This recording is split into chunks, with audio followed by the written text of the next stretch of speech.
12 दिसंबर। दिन की सब बातें दिन के साथ बिसर गईं। अब रात है और मैं हूँ। जंग की रात कितनी लंबी होती है, और छोर ही नहीं मिलता। जैसे जंगल में चल रहे हैं और सदियों से सफ़र कर रहे हैं। जंगल का सन्नाटा और सदियों का सुकून। सोई बस्तियों में कुत्ते, जंगलों में गीदड़, उनकी आवाज़ें कायनात की नींद को तोड़ती नहीं, गहरा करती हैं। सोई बस्तियाँ, सोई सदियाँ, सोए जंगल किसी वक्त भी सब जाग सकते हैं, जैसे मेरे अंदर जागने लगे हैं। लंबी यात्रा से मैं थक गया था। चलते चलते ठिठका। उस वृक्ष तले चीते की खाल पर अपनी लंबी अजल जटाओं के संग आंखें मूंदे दम रोके वो ऐसा बैठा था जैसे वन के बीच जटाओं वाला बूढ़ा बरगद। आगे नादिया बेल धरा था। जटाओं के बीच फाख्ता ने घोंसला बनाया था और अंडे से रही थी कि राजा को आते देखकर फड़फड़ाई और उड़ गई। उसने अजल पलकों को उठाया और देख के बोला, है राजा, लेगा या देगा? युद्ध करूँगा। ले सका तो लूँगा, देना पड़ा तो दूँगा। कैसे युद्ध करेगा? जैसे वीर क्या करते हैं। धनुष में बाण जोड़ूंगा और हल्ला बोलूँगा। कौन सी धनुष और कौन से बाण? बुद्धि की धनुष और प्रश्नों के बाण। फिर धनुष सीधी कर और बाण चला। बोल के किसका किससे पेट नहीं भरता। है राजा, 9 चीज़ों का 9 चीज़ों से पेट नहीं भरता। किन 9 चीज़ों का किन 9 चीज़ों से पेट नहीं भरता? सागर का नदियों के पानी से, अग्नि का ईंधन से, नारी का भोग से, राजा का राजपाट से, धनवान का धन दौलत से, विद्वान का विद्या से, मूर्ख का मोड़ना से, अत्याचारी का अत्याचार से। ये सुन राजा ने उसके चरण छुए। धन्य हो मुनि महाराज, मैंने तुम्हें 100 गौवें दान में दी। स्वीकार किया और पूछ, है मुनि महाराज, मैं कैसे चलूं? सूर्य के उजाले में चल। सूर्य जब डूब जाए फिर तू चंद्रमा के उजाले में चल। चंद्रमा डूब जाए फिर तू दिया जला उसके उजाले में चल। दिया बुझ जाए फिर तू आत्मा का दिया जला उसके उजाले में चल। राजा ने फिर चरण छुए। धन्य हो मुनि महाराज, मैंने तुम्हें 100 गौवें और दान में दी।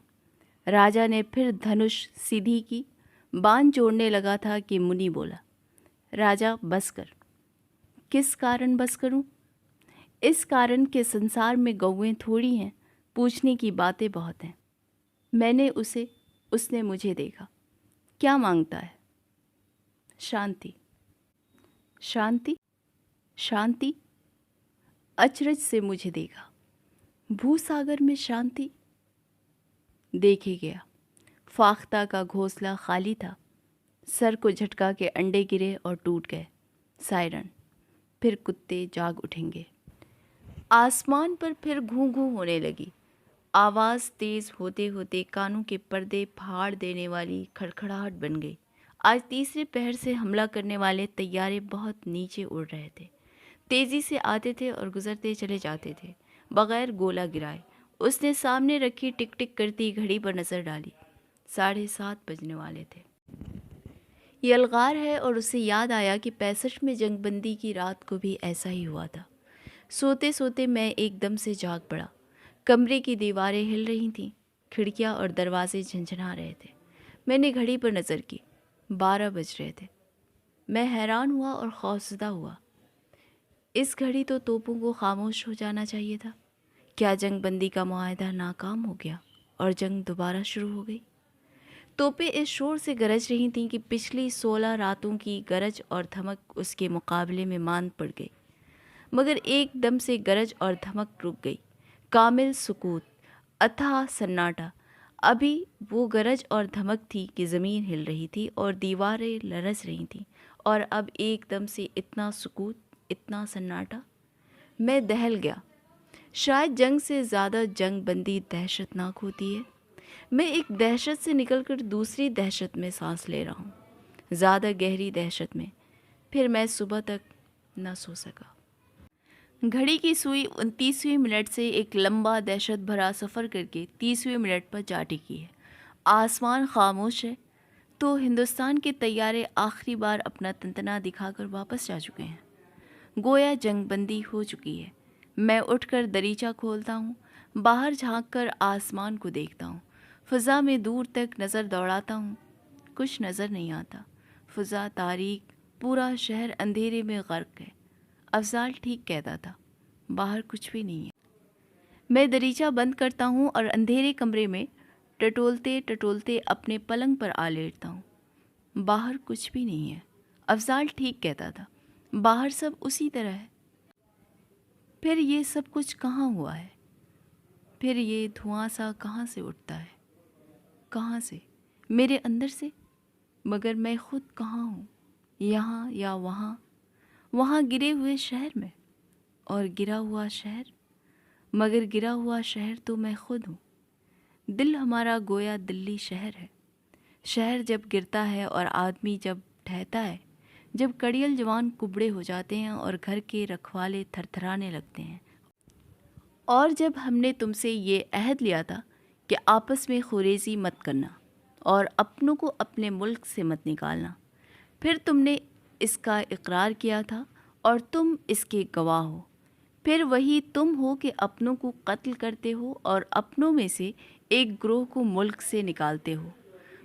कत्ल किया, फिर कत्ल हुए, निकाला, फिर निकले, और फिर जब दहशतें राहों में खेमाजन हुई और गलियों के किवाड़ बंद हो गए और घरों से चक्की की आवाज़ आनी बंद हो गई और चूल्हे ठंडे हो गए, और जब मैं कसरे सौसन में था तो ऐसा हुआ कि हिनाई, जो मेरे भाइयों में से एक है, वो आया और मैंने उससे उनका, जो असीरों में से बाकी रहे और बच रहे, हाल पूछा, वनीस यरूशलेम का। उसने कहा कि बाकी बच जाने वाले ज़िल्लत उठाते हैं और यरूशलेम की दीवार ढाई हुई है और उसके फाटक आग से जले हैं। जहांबाद खराबा बन चुका है। मुबालगा न जानना। अमीर गरीब सब निकल गए, जो रह गए थे वो निकाले गए। जागीरदार, पेंशनदार, दौलतमंद, अहले हिरफा कोई भी नहीं।